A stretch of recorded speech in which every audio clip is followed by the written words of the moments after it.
Belief کو بہت زیادہ اہمیت دی گئی ہے اسلامک نیشن ہوڈ کے کانسیپٹ میں، اس لیے کہ اللہ تعالیٰ کے نزدیک باقی ساری چیزیں irrelevant ہیں۔ وہ کہتا ہے کہ میں نے جو فیصلے کرنے ہیں آخرت میں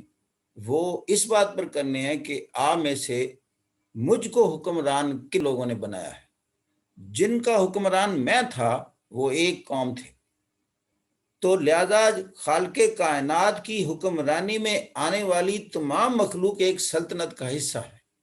اس لیے کہ ہمارا آقا، ہمارا حکمران رب العالمین ہے، ہم اس کا کہنا مانتے ہیں اور اس شخص کا کہنا مانتے ہیں جو خالق کائنات کا کہنا مانتا ہے، اور جب وہ کہنا ماننا چھوڑ دے تو خالق کائنات کا حکم ہے کہ تم اس کا کہنا ماننا چھوڑ دو، اس کو اتار دو، وہ اس قابل نہیں ہے کہ آپ کا حکمران بنے۔ اور اسی کو کہا کہ آپ میں سے سب سے زیادہ جو حقدار ہے آپ پر حکمرانی کرنے کا وہ ہے جو سب سے زیادہ پائس ہے،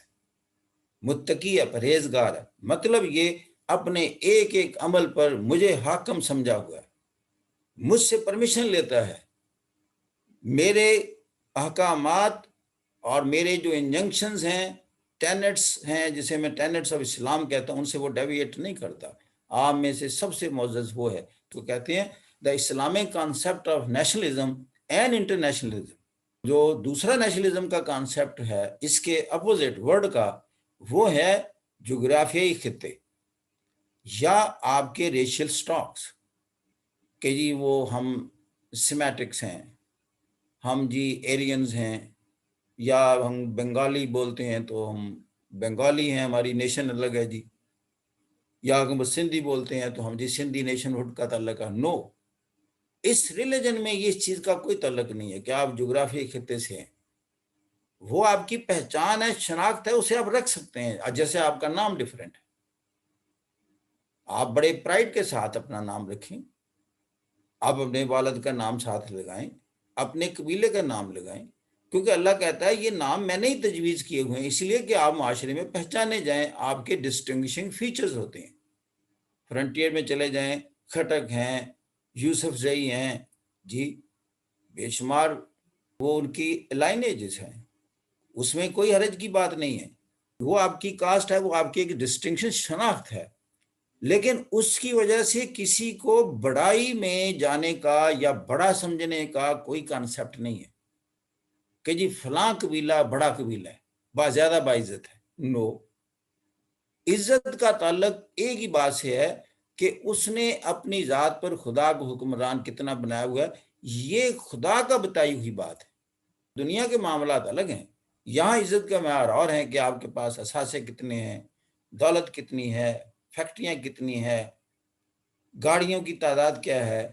گاڑیوں کی کوالٹی کیا ہے، برانڈ کیا ہے، کس برانڈ کا سوٹ پہنا ہوا ہے، جوتی کتنی مہنگی پہنتے ہو، رنگ کیسا ہے، قد کتنا ہے، خوبصورتی کا لیول کتنا ہے، یہ دنیاوی معیار ہیں۔ خالق کائنات ان چیزوں کو کچھ بھی نہیں سمجھتا، وہ تو کہتا ہے، قرآن کے الفاظ کا ترجمہ ہے، ان بلند و بالا عمارتوں کی طرف آنکھ اٹھا کر بھی نہ دیکھو، یہ چیزیں آپ کو متاثر نہ کریں۔ ابھی آپ نے ایک سوال کیا تھا نا کہ جی آپ کس چیز پر کمپرومائز نہیں کرتے، اللہ گواہ ہے ہم نے ایک ہی چیز پر کمپرومائز نہیں کیا، اور یہ سب سے بڑا چیلنج تھا۔ جب آپ کے پاس اختیار ہو تو دنیا کے بڑے لوگ انفلوئنشل آپ کے پاس آتے ہیں، آپ سے تعلقات استوار کرتے ہیں، کھانے پر دعوت دیتے ہیں، گفٹس بھیجتے ہیں، جو بھی بڑے لوگ ہوں پیسے والے وہ آپ کو زیادہ یہ چیزیں دے سکتے ہیں، تحفے تحائف دے سکتے ہیں، اچھے کھانے کھلا سکتے ہیں،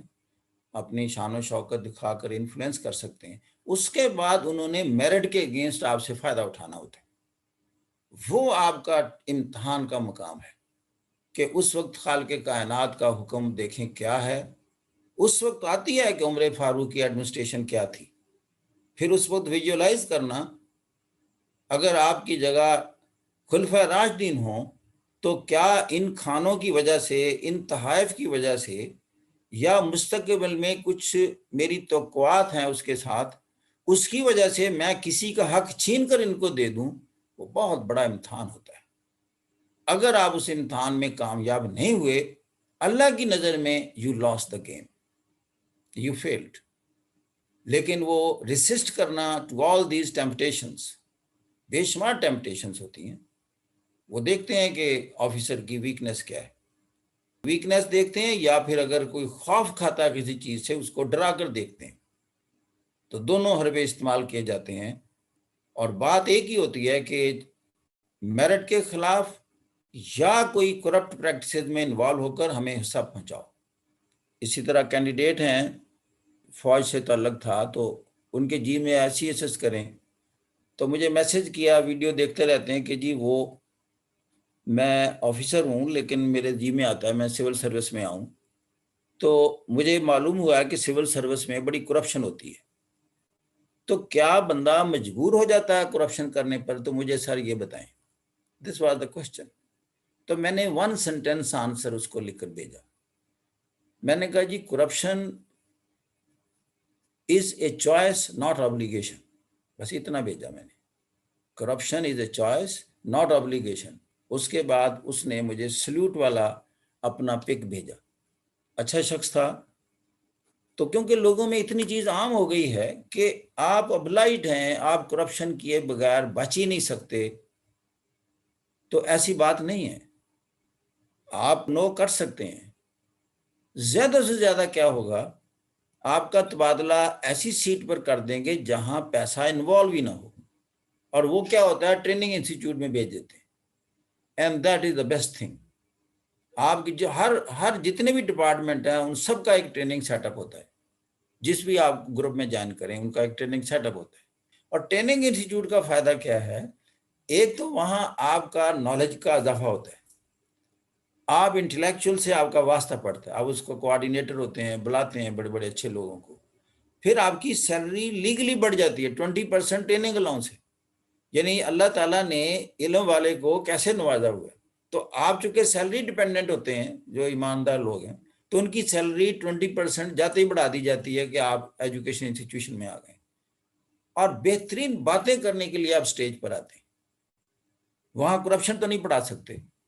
نہ مس مینجمنٹ پڑھا سکتے ہیں، لیکن عملی دنیا میں آپ کو کرپشن بھی کرنی پڑے گی، مس مینجمنٹ کے لیے کہا جائے گا۔ یہاں تو آئیڈیالزم میں پڑھایا جاتا ہے، یعنی وہ آنسر شیٹ والا ماحول ہے۔